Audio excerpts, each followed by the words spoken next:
GST में ITC का scenario हमने बहुत समझा और आज हम समझने जा रहे हैं एक दो नए एस्पेक्ट को जो कि जीएसटी में आईटीसी का बहुत ही इंपॉर्टेंट पार्ट है, लेकिन लोग इससे ज़्यादा अवेयर नहीं है।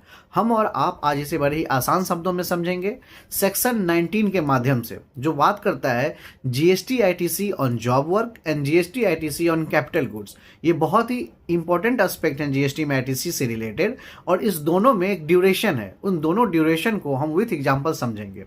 सपोज कीजिए एक कंपनी है फैशन लिमिटेड कंपनी, वो कुछ मैन्युफैक्चरर है टेक्सटाइल बनाने के कामों में। वो कुछ फैब्रिक परचेस करती है एक एबीसी लिमिटेड कंपनी से और उसे कहती है कि तुम जो मुझे फैब्रिक दे रहे हो वो डायरेक्ट जॉब वर्क में भेज देना और वहाँ से स्टिचिंग करके वो मेरे पास डायरेक्ट आ जाएगा। तो ये 1,00,000 रुपये का फैब्रिक परचेस करती है जिसके ऊपर 12% का जीएसटी है। तो 1,12,000 इसका टोटल हो गया। अब ये जो फैशन लिमिटेड कंपनी है इसके लिए तो ये 12,000 रुपया जीएसटी आईटीसी क्लेम करना बनता है, सिर्फ 12,000 रुपया, 1,00,000 के ऊपर जो 12,000 दिया है। लेकिन इसने तो डायरेक्ट जॉब वर्क में भेज दिया गया है फैब्रिक को।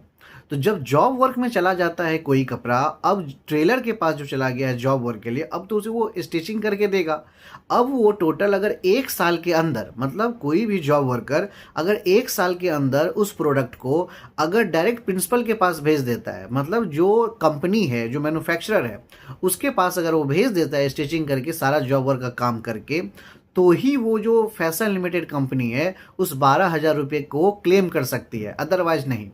तो याद रहे, जॉब वर्क के केस में जब तक जॉब वर्कर 1 साल के अंदर किसी चीज़ को काम करके फिनिश करके प्रिंसिपल कंपनी के पास अगर पहुंचा देती है, तो ही वो प्रिंसिपल कंपनी उस आईटीसी के ऊपर क्लेम कर सकती है जिसने उसे परचेस किया था। सिमिलरली जो कैपिटल गुड्स है, सपोज कीजिए अगर ये एबीसी फैशन लिमिटेड कंपनी, इसके पास कोई मशीन है और ये मशीन अपने जॉब वर्कर को प्रोवाइड करती है और कहती है कि इस मशीन के थ्रू अपना तुम काम करो। अब ये जॉब वर्कर उस मशीन को रख के काम करता है और अगर ये 3 साल के अंदर अंदर वापस उस प्रिंसिपल जो कंपनी है उसको अगर ये मशीन प्रोवाइड नहीं करता है, तो वो जो मशीन है वो machine as a supply treat हो जाएगा। तो उस जॉब वर्कर को ये ध्यान रखना होगा कि मालिक के थ्रू, मतलब प्रिंसिपल कंपनी के थ्रू अगर कोई प्रोडक्ट मुझे दिया जा रहा है जॉब वर्किंग के लिए, तो मुझे 1 साल के अंदर वापस देना है। और अगर कोई कैपिटल गुड्स दिया जा रहा है, मतलब कोई मशीन दिया जा रहा है काम करने के लिए, तो उसे 3 साल के अंदर वापस प्रिंसिपल जो कंपनी है उसको दे देना है। तभी वो जो कंपनी है उस प्रोडक्ट के ऊपर जीएसटी आईटीसी क्लेम कर सकते हैं।